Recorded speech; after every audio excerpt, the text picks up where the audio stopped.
Hello and welcome to the Learn English Lab. I'm Mike, and today we're going deep on a topic that can really change your life. The art of networking. Exactly, and to help us navigate this fascinating world, I've got the insightful Sarah with me today. Happy to be here, Mike. Ready to unlock the power of connection. Absolutely. When I used to think about networking, it always felt like those awkward, forced conversations at those stuffy industry events. Yeah. But going deep on all this, my perspective has completely changed. Okay. It's so much more than just trying to get a new job. Yeah, you're absolutely right, Mike. It's a really common misconception that networking is like this thing you only do when you need a favor.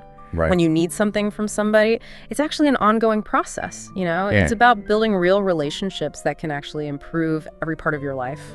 And it's fascinating because it's not even just about those business cards and contacts, right? It's about making real human connections. Yeah, absolutely. And it's about coming to every interaction with like a generosity, a willingness to help other people without expecting anything back.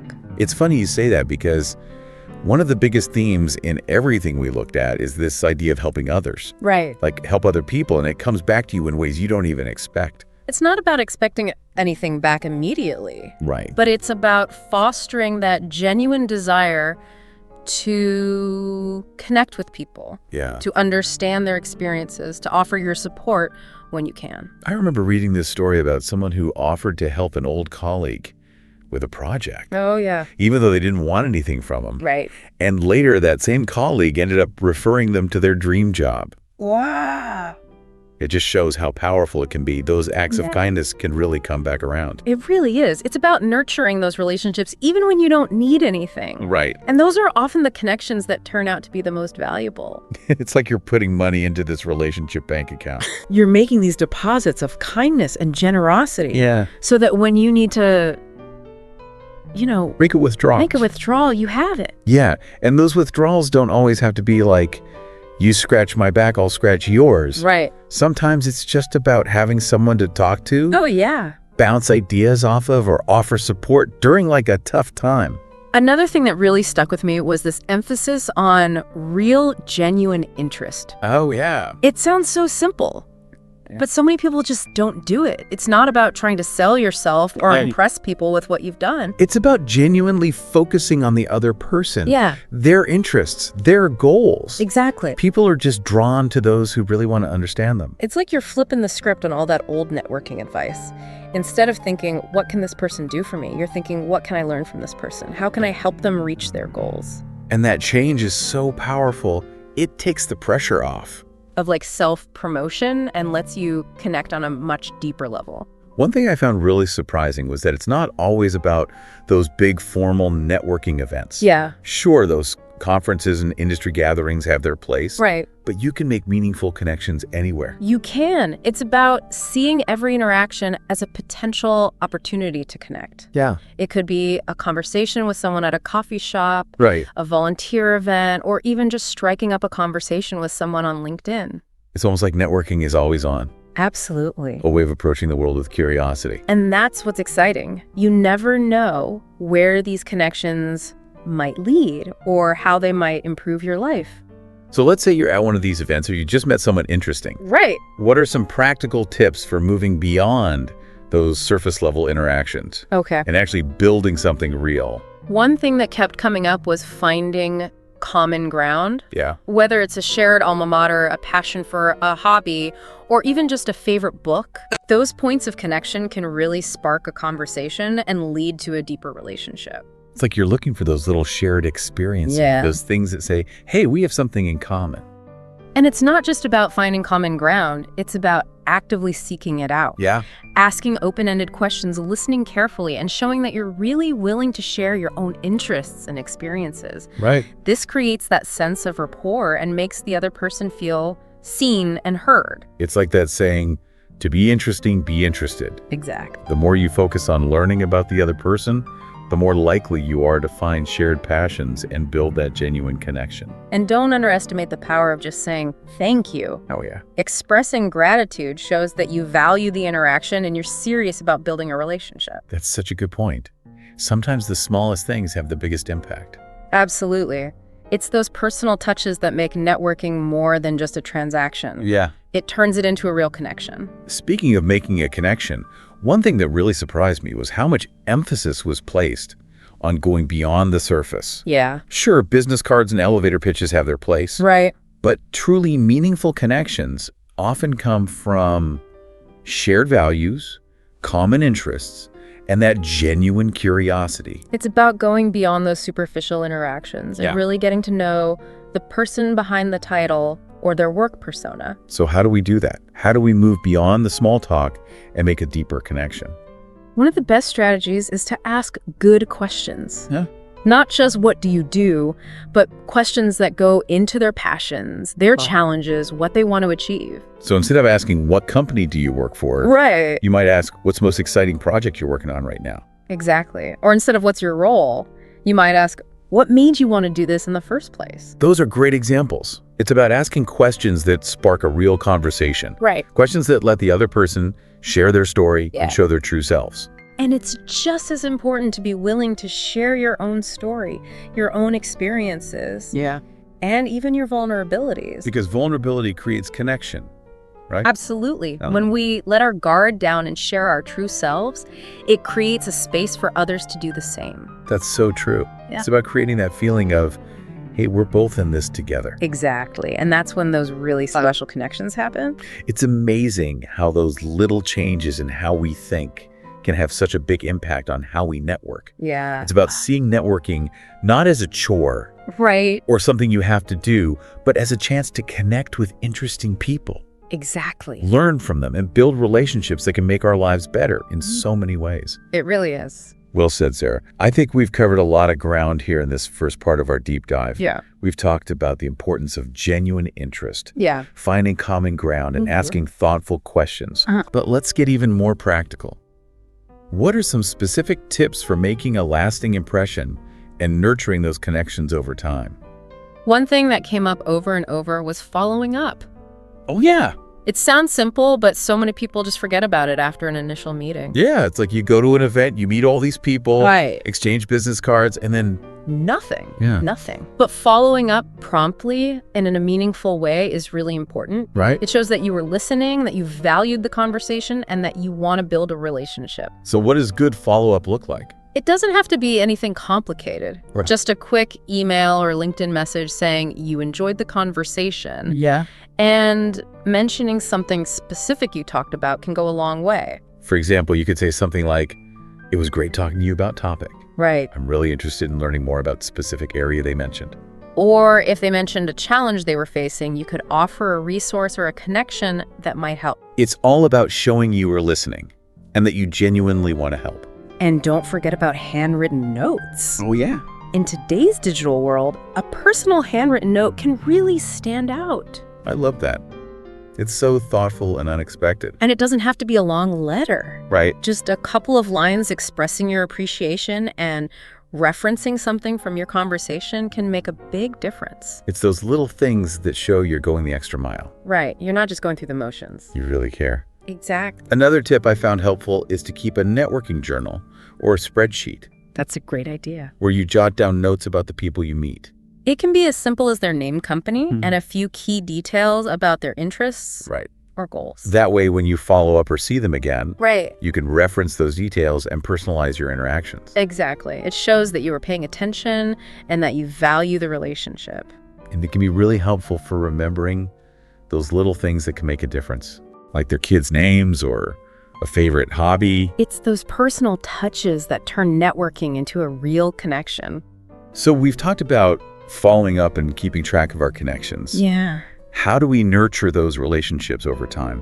One of the best ways is to consistently provide value. Yeah. This could be sharing relevant articles, industry insights, or introducing them to people in your network who might be helpful. So it's about being a resource, a connector, Wow. someone who's always looking for ways to help others. And it's not just about professional support. It's Right. also about being there for them personally. Like checking in with them, Right. congratulating them on their successes, Yeah. or just listening when they're going through a tough time. Exactly. It's those acts of care and support that strengthen those bonds and turn acquaintances into true friends. And those friendships can lead to opportunities you never saw coming. Absolutely. It's all about building those authentic connections, nurturing them over time, and seeing where they lead. Now let's talk about some of the common mistakes people make when networking. Okay. One thing that kept coming up was putting people on pedestals.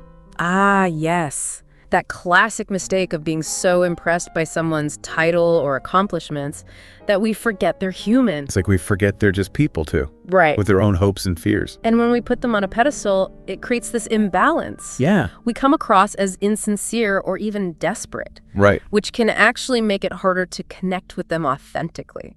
So how do we avoid that trap? It starts by remembering that everyone, regardless of their achievements, deserves to be treated with respect Right. and humility. It's about approaching every interaction as an opportunity to connect with another human being. Exactly. Not a title or a LinkedIn profile. Right. And remembering that real connections are built on shared values, common interests, and mutual respect. Not on hierarchy or how important we think someone is. Right.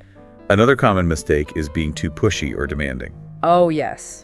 The classic hard sell. like bombarding people with requests for favors, introductions, or advice without having built a real connection or shown that you're willing to help them too. And it almost always backfires. People can tell when someone's just trying to use them. Yeah. It's a huge turnoff. It's about understanding that building trust and rapport takes time.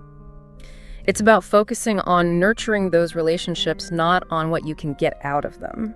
One of the sources shared this story about someone who was constantly asking their old boss for job referrals, Oh, yeah. but never really checked in or offered any help in return. Right. Eventually, that boss just started avoiding them. It's a perfect example of how being too aggressive can damage those relationships. Right. And actually limit your opportunities in the long run. It's about finding that balance between staying connected and being respectful of people's time Exactly. and boundaries. And remembering that networking is a marathon, not a sprint. It's about building those relationships over time Right. and being there for each other through thick and thin.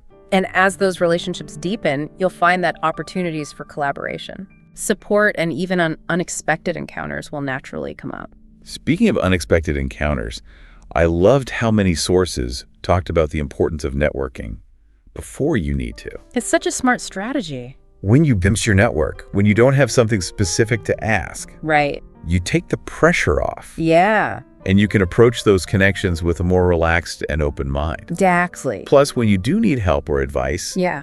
you already have a network of people who know you and your work. It's like making deposits in a relationship bank account. I like that. You're consistently making an effort to connect, support, and offer value. Right. So when you do need something, you have plenty of resources to draw on. And it's not always about asking for something. Yeah. Sometimes it's just about having someone to bounce ideas off of, Yeah. get advice from, Right. or just someone to listen when things are tough. Exactly. A strong network gives you more than just professional opportunities. Yeah. It also gives you emotional support and a sense of belonging. It's like having a group of people who are rooting for you, Yeah, who have your back, and who want to see you succeed. exactly. And that feeling of community can be incredibly powerful.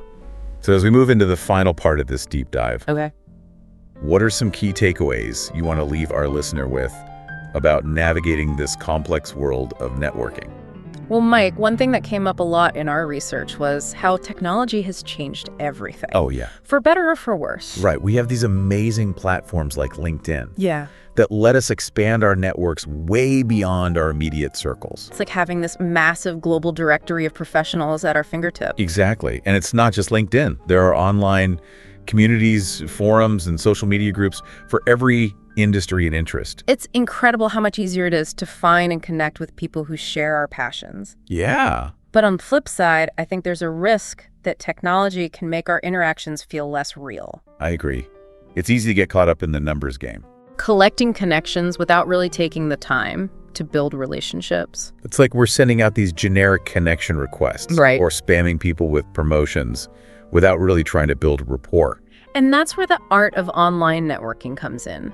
It's about using these platforms in a smart and intentional way. So what are some tips for making real connections online without losing that authenticity? One of the most important things is to personalize your outreach. Yeah. When you're connecting with someone on LinkedIn, for example, Take the time to write a message Okay. that mentions something specific about their work or profile that you like. Like a recent article they shared, a project they're working on, Right. or even a connection you have in common. Anything that shows you've taken the time to look at their profile Yeah. and understand who they are. And once you're connected, don't just wait for them to reach out to you. Right. Engage with their content. Yeah. And comment on their posts. Right. And share articles or resources you think they might find helpful. It's those little actions that show you're interested and keep you on their radar. If you want to go even further, you could send a quick message thanking them for connecting, Yeah. or mentioning something specific you found interesting about their work. That's a great way to start a conversation and build a connection. And don't be afraid to reach out to people you admire or who work in fields you're interested in. Absolutely. You never know who might be open to a virtual coffee chat Yeah. or a quick phone call. It's about being proactive and using these platforms to your advantage. And remember, networking isn't just about finding mentors or jobs. Right. It's also about connecting with your peers, sharing ideas, and supporting each other's growth. It's about building a community Exactly. of like-minded people. Who can challenge you, inspire you, and celebrate your successes. Exactly. And that feeling of community can be so valuable. Absolutely. So Sarah, as we wrap up this deep dive, Okay. what's one final piece of advice you'd give to our listener about networking, whether it's online or offline? I would say embrace the power of connection. Yeah. Come to it with an open heart, a generous spirit, and a real curiosity for the people you meet along the way. I love that. You never know where those connections might lead Right. or how they might change your life. Beautifully said, Sarah. You've given us so much to think about today. It was my pleasure. And remember, listeners, networking isn't just about what you can get. Right? It's about what you can get, what you can learn, Yeah, and who you can become through the power of human connection. absolutely. Now, what's one small step you can take today to start building those meaningful connections? I'd love to hear your thoughts. Let us know in the comments below. And don't forget to like, share, and subscribe to the Learn English Lab for more deep dives on topics that matter. Until next time, keep learning, keep connecting, and keep those conversations flowing. We've talked about the importance of genuine interest, finding common ground, and asking thoughtful questions. But let's get even more practical. What are some specific tips for making a lasting impression and nurturing those connections over time? One thing that came up repeatedly is the power of follow-up. Oh, yeah. It sounds simple, but so many people drop the ball after an initial meeting. It's like you go to a networking event, you meet a bunch of interesting people, you exchange business cards, Right. and then Nothing. But following up promptly and meaningfully is so important. Yeah. It shows that you were paying attention, that you valued the conversation, and that you're serious about building a relationship. So what does a good follow-up look like? It doesn't have to be complicated. A simple email or LinkedIn message, Okay. expressing your gratitude for the conversation Yeah. and mentioning something specific you discussed can go a long way. For example, you might say something like, "It was great to chat with you about topic epic. I'm particularly interested in learning more about specific area they mentioned." Exactly. Or if they mentioned a challenge they were facing, you could offer a resource or connection that might be helpful. It's about showing that you were listening and that you're genuinely interested in helping them. And don't underestimate the power of a handwritten note. Oh, yeah. In today's digital world, a personal handwritten message can really stand out. I love that idea.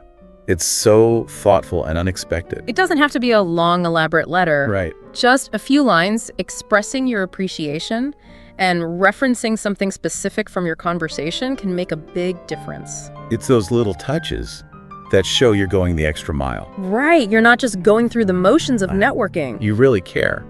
Exactly. You're being authentic and showing that you genuinely care about building a connection. Another tip that I found helpful is to keep a networking journal Oh, yeah. or a spreadsheet where you jot down notes about the people you meet. That's a brilliant strategy. It can be as simple as their name, company, and a few key details about their interests or goals. That way, when you follow up or see them again, Right. you can reference those details Yeah. and personalize your interaction. Exactly. It shows Yep. that you were paying attention and that you value the relationship. Right. And it can be really helpful for remembering those little details that can make a big difference, Yeah. like their kids' names or a favorite hobby. Those personal touches are what transform networking from a transactional exchange into a genuine connection. So we've talked about following up and keeping track of our connections, Right. but how do we nurture those relationships over time? One of the most effective strategies is to consistently provide value. Okay. This could involve sharing relevant articles, industry insights, or introductions to people in your network who might be helpful to them. It's about being a resource, a connector, somebody who's always looking for ways to help others. And it's not just about offering professional support. It's also about being there for them on a personal level. So checking in with them periodically, congratulating them on their successes. Yeah. Or offering a listening ear during challenging times. Exactly. It's those genuine acts of care and support that solidify those bonds and transform acquaintances into true friends. And those friendships can often lead to unexpected opportunities down the line. Absolutely. It's all about building those authentic connections, nurturing them over time, and seeing where they lead. Now let's shift gears for a moment and talk about some of the common networking mistakes people make. Okay. One thing that came up repeatedly was this idea of putting people on pedestals. Yes. The classic mistake of being so impressed by someone's title, accomplishments, or perceived status that we lose sight of their humanity. That way we forget that they're just people too. Right. With their own hopes, fears, and vulnerability. And when we put them on a pedestal, it creates an imbalance in the interaction. We come across as insincere or even desperate, which can actually hinder our ability to connect with them authentically. So how do we avoid this crap? It starts with recognizing that everyone, regardless of their achievements or status, deserves to be treated with respect and humility. It's about approaching every interaction as an opportunity to connect with another human being, not a title or a LinkedIn profile. Right.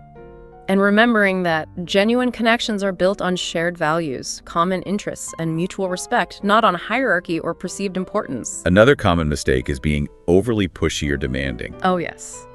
The classic hard sell approach. It's like bombarding people with requests for favors, introductions, or advice without having established a genuine connection. Right. Or demonstrated a willingness to reciprocate. And it almost always backfires. People can sense when someone is just trying to use them. Yeah. And it can be a major turnoff. It's about understanding that building trust and rapport takes time. Yeah. It's about focusing on nurturing those relationships, not on what you can get out of them.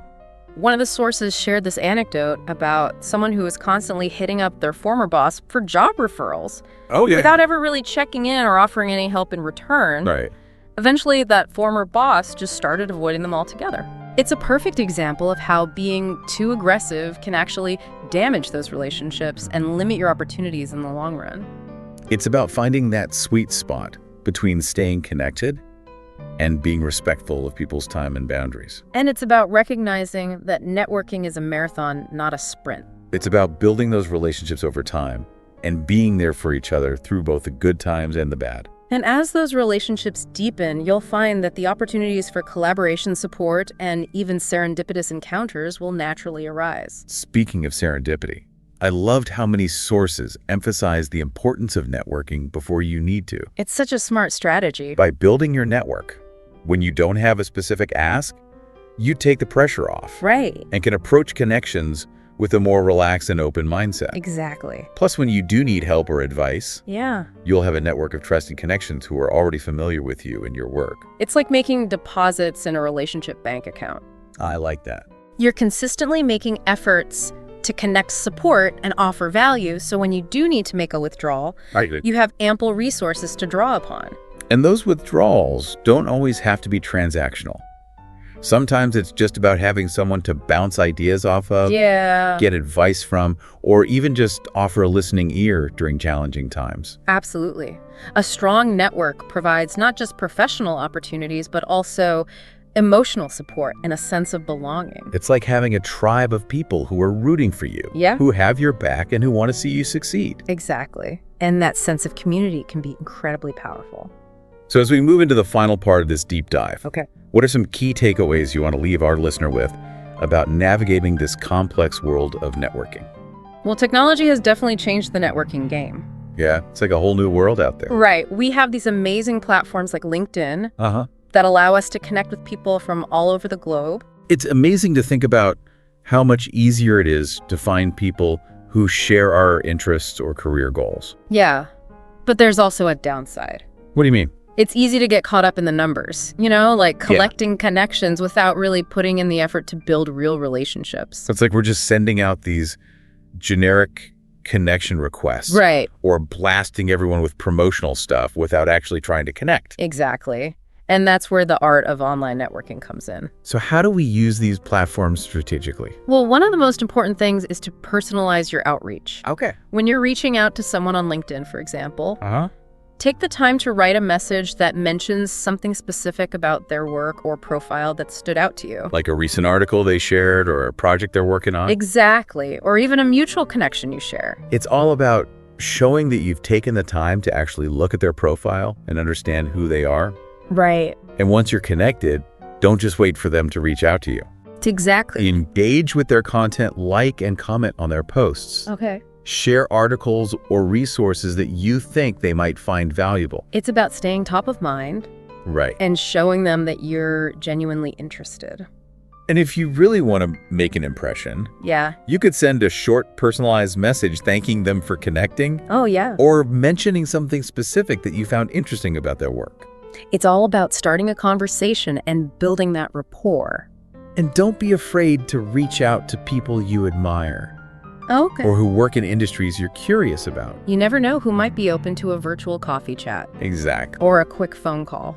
Remember, networking isn't just about finding mentors or potential employers. Right. It's also about connecting with peers, sharing ideas, and supporting each other's growth. It's about building a community Exactly. of like-minded people who can challenge and inspire you. Absolutely. Okay. And that sense of community can be so valuable, both personally and professionally. So as we wrap up this deep dive, what's one final piece of advice you'd give to our listener about networking?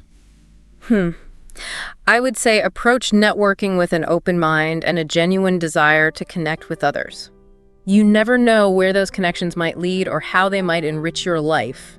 That's great advice, Sarah. Thanks for joining me today. It was my pleasure. And listeners, remember, networking is about building relationships, fostering connections, and expanding your horizons. So get out there, be curious, be helpful, and watch your network flourish.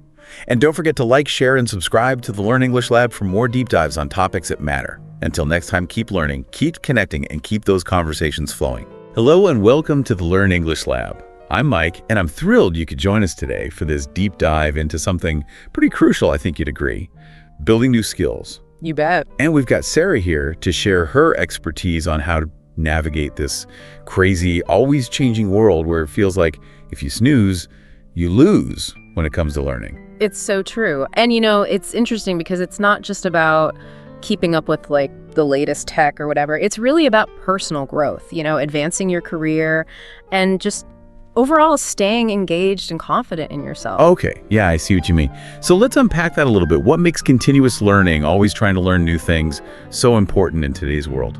Well, for one thing, the job market is seriously competitive these days. For sure. I mean, there are always new technologies and approaches popping up, and the skills that were in high demand even a few years ago might be totally obsolete now.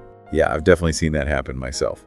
Remember when just knowing, like, basic HTML was this awesome skill, and now it's like, who doesn't know at least a little bit of HTML? It's almost as common as knowing how to use a stapler. You got it. And if we don't adapt, we risk being left behind. Missing out on new opportunities. Totally. Feeling stuck in our jobs, or even worst case scenario, finding ourselves without a job at all. So continuous learning is definitely not optional, wouldn't you say? It's essential. But where do we even start? Like, how do we approach learning new things in a way that's not completely overwhelming and that'll actually help us get somewhere? Well, the good news is there's a whole bunch of options out there. Traditional stuff like on-the-job training or going to workshops can still be really valuable. Yeah, you're right. You get that structured learning environment and often direct feedback from people who really know their stuff. True. But those can be hard to fit in, with work and life and everything. Plus, sometimes they can be expensive. That's where those online platforms like Coursera or Udemy really shine, I think. Oh, for sure. They're super affordable, and you can learn at your own pace, which is great. Yeah, and it's remarkable how easy it is to access knowledge now, right? I mean, you can literally learn anything from anywhere. Yeah. And it's not just about watching videos or taking quizzes. Some of these platforms offer interactive exercises, real-world projects, and even online communities where you can connect with other people who are learning the same things. That community aspect is huge, I think. Learning by yourself can feel really isolating. But when you've got a group of people, even if it's just online, cheering you on and helping you through those tough spots, it makes a world of difference. Totally. It's like having a built-in support system to keep you motivated, answer your questions, and just make sure you're staying on track. And it's not just about those formal ways of learning either, right? Think about all the skills we pick up just by volunteering, reading articles or blog posts about our industry, going to conferences, even just spending a day shadowing someone at work can teach you a ton. So true. It's about being proactive and recognizing that learning opportunities are everywhere. Exactly. Just be curious, be open to new experiences, and you'll find a ton of ways to grow your skills. I actually taught myself sign language a while back, using mostly YouTube tutorials, believe it or not. Wow, that's awesome. It was surprisingly easy to pick up and really rewarding too. That's a great example of how accessible learning new skills can be nowadays. You don't necessarily need a fancy degree or an expensive course. It's more about having that drive to learn and finding the right resources. So we've talked about why continuous learning is important in some ways to go about it.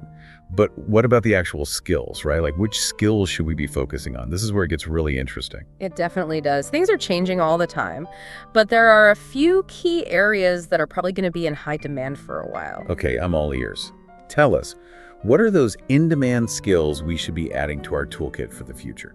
Well, first off, digital literacy is absolutely essential these days. I think I've heard that somewhere before. Things like AI, programming, and data analysis are becoming increasingly important in pretty much every industry now, from healthcare and finance to education and even the arts. So even if you're not planning on becoming like a software engineer, having at least a basic understanding of those digital tools is crucial. Totally. It's becoming the new baseline for navigating the professional world. But it's not just about technical skills. Being able to solve complex problems is another super valuable skill that employers are looking for. So being able to think critically, break down complex situations, and come up with innovative solutions. Sounds like adaptability is key here. You got it.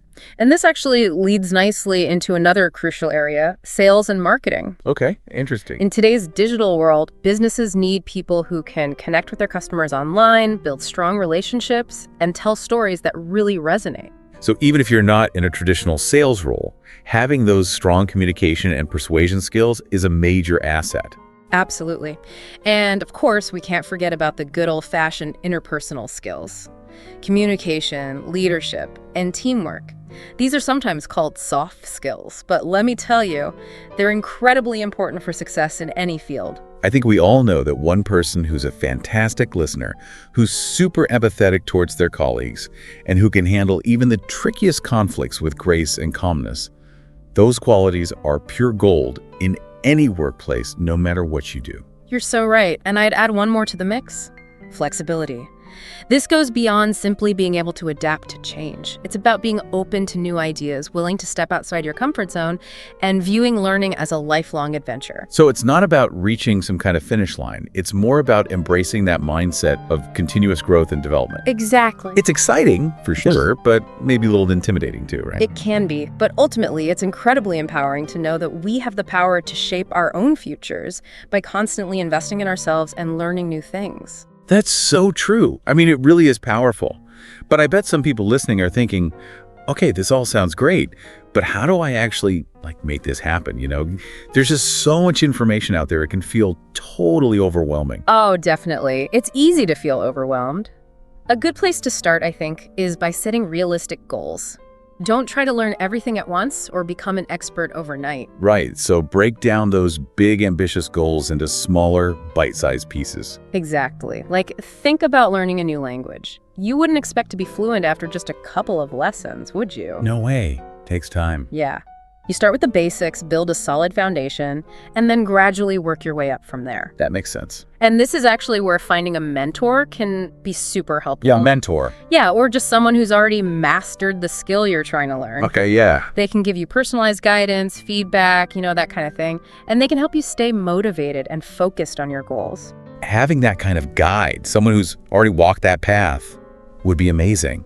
But what if you don't have access to a mentor? Are there other options? Oh, for sure. There are tons of resources available nowadays, online forums and communities can be really great. Oh yeah, I've heard of those. You can connect with other people who are learning the same things you are, ask questions, share resources, get support. It's like crowdsourcing your learning journey. Yeah. I love that idea. Okay, so we've set our goals, we've found some guidance, and now we're ready to get started. What's the most important thing we need to do to be successful? Practice. I know it sounds obvious, but it's honestly where so many people struggle. Really? Yeah, you can't just passively absorb information, like watching videos or reading articles, and expect to master a skill. You have to actually roll up your sleeves and put what you're learning into practice. It's like exercising a muscle, Yeah. right? The more you use it, the stronger it gets. That's a great analogy. And just like with exercise, consistency is key when it comes to building new skills. Even if you can only dedicate a small amount of time each day, it'll make a huge difference in the long run. So it's about finding ways to incorporate practice into our daily routines in a way that feels sustainable. Exactly. Maybe you listen to a podcast on your commute, or read a professional development book for a few minutes before bed, or spend an hour working on a coding project. Just find what works for you and make it a habit. Those little consistent actions really do add up. You bet. And I think it's important to remember that building new skills is not about reaching some kind of finish line. It's an ongoing process. The world is always changing, and our learning should be too. So it's about embracing that growth mindset of always learning, always being curious, always challenging ourselves to learn new things. Precisely. There's a real beauty in that constant evolution. It keeps things interesting and keeps us engaged with the world around us, and that to me is super exciting. I completely agree. And it makes all the effort totally worth it. Yeah. I love that. That sense of like always discovering something new and growing as a person. It's awesome. Yeah. But one thing that I hear a lot from people is, I just don't have the time to learn new stuff. Life is so busy, and it's easy to put learning on the back burner. Oh, yeah, for sure. Time is definitely something we all struggle with, but I think the key is to remember that even small chunks of time can make a difference. Like, you don't need to block off hours and hours every day to learn. Not at all. It's more about shifting our perspective and finding those little opportunities throughout the day where we can sneak in a little bit of learning. So instead of trying to find big blocks of time, it's more about being intentional with the little bits of time we have here and there. Exactly. Maybe it's listening to an educational podcast while you're commuting, or reading a few pages of a book about something you want to learn before you go to bed. Or even like spending 15 minutes on Duolingo or something. Exactly. It all adds up. Little by little. A little becomes a lot. Right. You got it. And another thing I think is super helpful is to try to connect the things you're learning to your passions and interests. Oh, that's a good idea. Like if you're learning something new for work, but you're not super excited about it, maybe try to find a way to tie it into a hobby or something you already enjoy. It'll make it way more fun and engaging. I like that. So for instance, if you're learning about data analysis for your job, but you're also like a huge foodie, you could try applying those data analysis skills to, say, analyzing recipes or something like that. That's such a great example. It's about finding those connections that make learning feel less like a chore and more like a natural part of who you are. I love it. Well, Sarah, this has been such a great conversation. We've covered so much ground today. I feel like I've learned a ton, and I hope our listeners have too. Any final thoughts you want to leave us with? Just to embrace the journey of lifelong learning. It's full of possibilities for growth, discovery, and ultimately a more fulfilling life. That's a fantastic takeaway. Thanks again for joining me today, Sarah. It's always a pleasure chatting with you. Thanks for having me. And to everyone listening, thanks for joining us on this deep dive into building new skills. We hope you found it helpful and inspiring. Remember, no matter where you are in your learning journey, there's always something new to discover and a new skill to master. If you enjoyed this episode, please don't forget to like, share, and subscribe to this YouTube channel for more insightful discussions and deep dives into all sorts of fascinating topics. Thanks for listening. Welcome back to the Learn English Lab. I'm Mike, and I'm super excited to be chatting with Sarah today. Well, thanks for having me. Sarah, you're a real expert when it comes to communication. I try my best. So today we're going to dive into a topic that I think, honestly, kind of freaks a lot of us out. Oh, I know exactly what you mean. Starting conversations with strangers, like how do you even... Right. It can be scary, but I think for a lot of people, it's that fear of the unknown. You know? Totally. Like, what if they think I'm weird or something? But here's the thing. It really is a skill you can learn. And the more you practice it, the easier it gets, I promise. Okay, that makes me feel a little better already. But where do we even begin? I'd say the most important thing is confidence. Confidence, huh? Even if you don't exactly feel it. Even if you have to fake it a little bit at first. Because seriously, when you act confidently, your brain starts to catch up. Wait, really? Yeah. It's kind of like you're tricking your mind into believing it. So it's like that whole fake it till you make it thing. Exactly. And I've seen it work wonders, I'm telling you. I like that. I guess it's kind of like the saying action cures fear, right? Oh, 100%. The longer you hesitate, the more time you have to overthink things. And overthinking never leads to anything good. Oh, definitely not. Especially when it comes to social situations. Right. Like you said, it's that fear of what other people are thinking. Which, let's be honest, is often way more in our heads than reality. So true. We build up these scenarios in our minds that probably never even happen. People are usually way too focused on themselves to be judging us as harshly as we think. Okay, that's good to remember. So confidence is key. But what's like a practical first step to actually get a conversation going? A friendly greeting goes a long way. Seriously. Like what? Just, hi. Well, yeah. But with a genuine smile, Make eye contact, introduce yourself quickly, maybe even offer a handshake. Keep it simple. Exactly. It's Yeah. like, hey, I'm friendly and approachable. I like that. Straightforward and to the point. Okay, but how do you keep a conversation going once you've broken the ice? Any tips to avoid those awkward silences? Having a few questions ready can be a lifesaver, trust me. So like do your homework. Sort of. Just think of a couple of things you could ask beforehand. That way you're not, scrambling for something to say in the moment. Makes sense. Yeah.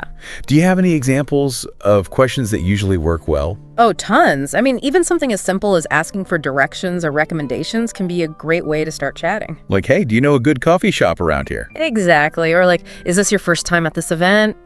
Just something to get the ball rolling. Simple but effective. I like it. What's really key is to ask open-ended questions. Open-ended. Yeah. Instead of questions that just get a yes or no answer, try to ask things that encourage the other person to actually talk a bit more. So instead of, is it cold out today? I could say, what do you think of this crazy weather we've been having? There you go. You're giving them a chance to share their thoughts. And people love to share their thoughts, don't they? Oh, absolutely. And, there's a reason for that. I'm all ears. It's not just about ego, people just wanting to talk about themselves. It's actually deeper than that. When we share our experiences, it helps us feel seen and heard. Whoa. So it's like a fundamental human need. Exactly. It validates our existence and helps us connect with others. I never thought of it that way. So it's not just about getting them talking. It's actually like fulfilling a basic human need for connection. You got it. And that's why, even more than asking the right questions, it's so important to be a good listener. Oh, for sure. Like actually paying attention to what the other person is saying. Yep. Make eye contact, nod along, ask follow-up questions, show them you're genuinely interested. So you're creating a space where they feel comfortable sharing. Exactly. You're building that bridge of understanding between you two. That's beautiful. So we've got the open-ended questions. We're being good listeners. What else can we do to keep a conversation flowing smoothly? One thing that can really help is looking for common ground. It's amazing how even something tiny can spark a connection and make a conversation feel more, comfortable. Like what? Give me an example. It could be anything. The weather, the music playing in the background, even just a shared observation about the event you're both at. Oh, I see. Like, hey, we're both experiencing this together. Exactly. It's an instant bond. So it doesn't have to be some deep philosophical thing. Nope. Sometimes the simplest things are the best conversation starters. And another thing, don't be afraid of a little silence. Silence. Yeah. It's okay if there's a pause every now and then. But isn't that like the ultimate awkward moment? Not necessarily. Sometimes people just need a moment to think, It can actually be a good thing. Like a chance to take a breath. Exactly. And don't put so much pressure on yourself to be perfect. It's a conversation, not a performance. Oh, that's a good point. I definitely get caught up in trying to say the right thing sometimes. We all do. But honestly, it's the imperfections that make conversations interesting. You know what? I think you're right. So embrace the awkward moments. Absolutely. And even if a conversation doesn't go perfectly, it's still a learning experience. Every interaction helps you get a little bit better for next time. So it's all about viewing those so-called failures as stepping stones to success. Yes. Think about it. Every athlete, musician, artist, they all had to practice for hours and hours, making tons of mistakes along the way before they got really good. Wow, that's a great analogy. So we shouldn't beat ourselves up if every conversation isn't a home run. Exactly. Each interaction is valuable data. It helps you refine your approach and build your confidence over time. I'm really starting to see the power of this mindset shift. Instead of fearing failure, we can actually learn from it. Now you're getting it. And honestly, not every conversation has to be some deep, meaningful exchange. Some will be amazing, some will be a bit awkward, and that's okay. So the key is to just keep practicing and keep learning. Exactly. And have fun with it. That's the most important part. Speaking of making a good impression, have you found that compliments can be a good way to break the ice? Oh, they can be fantastic. But the key is to be genuine. What do you mean? Well, you want to avoid those generic compliments that could apply to anyone, Instead of just saying, nice shoes, try something more specific like, those shoes are so unique. I love that color. So it shows you're actually paying attention. Exactly. You're acknowledging something that you genuinely appreciate about them. That makes sense. And what's a good way to keep the conversation going after a compliment? You could ask a follow-up question, like, where did you get those shoes? I've been looking for something similar. I see. It keeps things flowing naturally. And it shows that you're truly interested in what they have to say. And you know what else can really help make a conversation more enjoyable? What's that? Humor. A little bit of laughter can go a long way. Oh, absolutely. A well-placed joke or a funny observation can really lighten the mood. Totally. But of course, there's a fine line between being funny and being offensive. Right. You don't want to cross any lines. So be mindful of the context, the person you're talking to, their cultural background. You want to make sure the humor is appropriate for the situation. So read the room. Yeah. But even if you're not, like, a comedian, you can still use humor in subtle ways.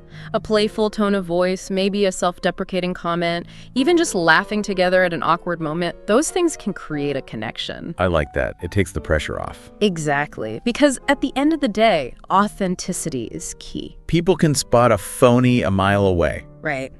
So just relax, be yourself, and let your natural charm shine through. This has been so insightful already, Sarah. You've given us so much to think about. I'm glad you think so. Before we wrap up part 1 of this deep dive, do you have any final words of wisdom for our listeners? One thing that I think is super valuable when you're trying to start conversations is learning to read social cues. Social cues? Like, what do you mean? It's all about paying attention to the nonverbal signals people are sending, like their body language, their facial expressions, all that. So like being a human lie detector. Not exactly. It's more like tuning in to those unspoken messages that can tell you a lot about how someone is feeling. Okay, I think I get it. So like, if someone's got their arms crossed and they're not making eye contact, that probably means they don't want to chat, right? Exactly. That could be a sign that they're feeling a bit closed off or maybe just not in the mood to socialize. It makes sense. Yeah. So what are some other things we should be looking for? Well, on the flip side, if someone's smiling, making eye contact, maybe even leaning in towards you when you're talking, those are good signs that they're open to a conversation. So it's all about reading those little hints. Yep. And it's amazing how much you can learn about someone just by paying attention to their nonverbal communication. I never really thought about it like that. So reading social cues helps us figure out who to approach. Right. And also how to approach them. Oh, interesting. So like adjusting your style based on how they're acting. Exactly. Some people are more outgoing, some are more reserved. You want to kind of match their energy, Yeah, that makes sense. So if someone seems really shy, I probably shouldn't come on too strong, Red. Probably not. You want to be more gentle, maybe ask some open-ended questions to get them talking. And if someone's super chatty and energetic? Then you can be a bit more playful and energetic too. Just feel the vibe and go with it. Okay, I'm starting to see the bigger picture here. It's like being a social chameleon. In a way, yeah. It's all about being adaptable and reading the situation. This is great stuff, Sarah. Thanks, and remember, everyone's different, so there's no one-size-fits-all approach. Right. There's no magic formula. But the more you practice, the better you'll get at reading people and adjusting your style accordingly. And the less scary it'll feel, right? Yeah. Because I think for a lot of people, it's that fear of the unknown that really holds them back. Oh, definitely. But you know what? Not every conversation has to be a masterpiece. Wait, really? Seriously, some will be great, some will be awkward, and that's totally normal. I guess it's like anything else in life. Exactly. You can't hit a home run every time. Okay, that makes me feel better. So even if a conversation doesn't go perfectly, it's not the end of the world. Nope. It's just a learning experience. So we shouldn't be afraid to make mistakes. Not at all. Embrace the stumbles, learn from them, and move on to the next conversation. I think that's a really important point. Because I know I tend to overanalyze things after a conversation that didn't go well. We all do it. But honestly, the more you practice, the less you'll worry about those little slip-ups. I like that. So it's all about progress, not perfection. Yes. And remember, even if you only have one amazing conversation out of 10 attempts, that one connection could be life-changing. Whoa, that's a powerful thought. So don't give up after a few awkward encounters. Exactly. Keep practicing, keep learning, and who knows who you might meet along the way. Speaking of awkward encounters, I think one thing that holds a lot of people back is the fear of rejection. Oh, yeah, that's a big one. Like, what if someone just totally blows me off? Well, first of all, remember, it's not always personal. Wait, what? How can it not be personal if someone doesn't want to talk to me? Well, maybe they're having a bad day, or they're super busy, or they're just not in a social mood. So it doesn't necessarily mean I did anything wrong? Nope. It could be a million different things that have nothing to do with you. Okay. I guess that makes sense. But it's still kind of hard not to take it personally, you know? No, I totally get it. But the key is to just shrug it off and move on. Don't dwell on it. Exactly. Focus on the next opportunity to connect. Easier said than done, but I'll try. And remember, the more you put yourself out there, the less power that fear of rejection will have over you. So it's like facing your fears. Kind of. It's like building up an immunity to it. I like that analogy. Yeah. Because it does feel kind of scary sometimes. It's normal to feel that way. But trust me, the more you do it, the easier it gets. I'm definitely seeing a pattern here. Practice, practice, practice. You got it. And even if things don't always go perfectly, it's all part of the learning process. You've been so helpful, Sarah. I feel like I'm starting to get a handle on all this. I'm happy to hear that. And one thing I always tell people is that conversation is a journey, not a destination. Oh, that's deep. What do you mean by that? I mean, it's something you keep learning and refining throughout your whole life. So there's always room for improvement. Absolutely. And the more you practice, the more comfortable and confident you'll become. So what are some practical ways we can, incorporate all this stuff into our daily lives? Well, challenge yourself to strike up a conversation with at least one stranger every day. Every day. Yeah, it could be anyone. The barista at your coffee shop, someone in line at the grocery store, whoever. So just be more open to those random interactions. Exactly. The more you do it, the more natural it will feel. This is really eye-opening. I'm starting to see the world as, one giant conversation playground. I love that because that's what it is, There are so many opportunities to connect with interesting people if we just open ourselves up to it. I never thought of it that way before. It's actually kind of exciting. It is, and you never know what amazing things might happen when you step outside your comfort zone and strike up a conversation with someone new. Well said, Sarah. This has been an incredible conversation. Thanks, Mike. I've really enjoyed it. I know our listeners are eager to hear more, so we'll be right back with the final part of our deep dive into starting conversations with strangers after a quick break. And we're back, still diving deep into the art of chatting with strangers. Always happy to talk about connection. So Sarah, in these last few minutes, let's get really practical, okay? Sounds good to me. Imagine you're at a networking event, surrounded by people you don't know. How do you actually use all this advice we've been talking about to strike up conversations? Well, first off, remember those basics we covered earlier. Confidence, smiling, making eye contact. All those things really do make a difference. They set the stage. Exactly. Then look for those little opportunities to approach people. Maybe there's a group that seems open and welcoming. Or maybe you spot someone standing alone looking a little lost. Sometimes I think we assume people standing alone want to be left alone. You're right about that. Sometimes they're the ones who need a friendly face the most. Makes sense. You could even just say something like, "Hey, these events can be a little overwhelming. Mind if I join you?" That's a good one. Simple and disarming. And once you've broken the ice, remember all those great conversation starters we talked about? Ask them about their work, their interests, even just their thoughts on the event itself. And don't forget those genuine compliments. Oh yes, compliments are a fantastic way to show you're paying attention. I really enjoyed your presentation earlier. Something like that. Perfect. Just remember to be specific. Avoid those generic phrases that could apply to anyone. Okay, got it. So we've talked about networking events, but what about more casual, everyday situations? Like at a coffee shop or in line at the grocery store. Same principles apply. Yeah. Look for those little openings, those shared moments that can spark a conversation. Like if you see someone reading a book you love. Exactly. Or maybe they're wearing a shirt from your favorite band. Use those things as springboards. I think a lot of us overthink it. We worry about bothering people or interrupting them. But honestly, most people are pretty open to a little friendly chat. I agree. I think we tend to underestimate how much people actually crave connection. It's all about taking that first step. Right. Exactly. And who knows what amazing conversations and connections are waiting out there. I love that, Sarah. Well, this has been such an enlightening conversation. Thank you so much for sharing your expertise with us. It's been my pleasure, Mike. Thanks for having me. And to all our amazing listeners out there, remember, practice makes progress. Don't be afraid to put yourselves out there. And most importantly, have fun with it. And if you're looking for a little challenge, try picking one tip from today's episode and commit to using it this week. You might be surprised at how easy and rewarding it can be to strike up conversations with new people. I love that challenge. So to wrap things up, don't forget to like this video if you enjoyed it and subscribe to our channel for more deep dives into all sorts of fascinating topics. And be sure to share this episode with your friends so we can help spread the joy of connection far and wide. Thanks for joining us on the Learn English Lab. Keep those conversations flowing, and we'll see you next time.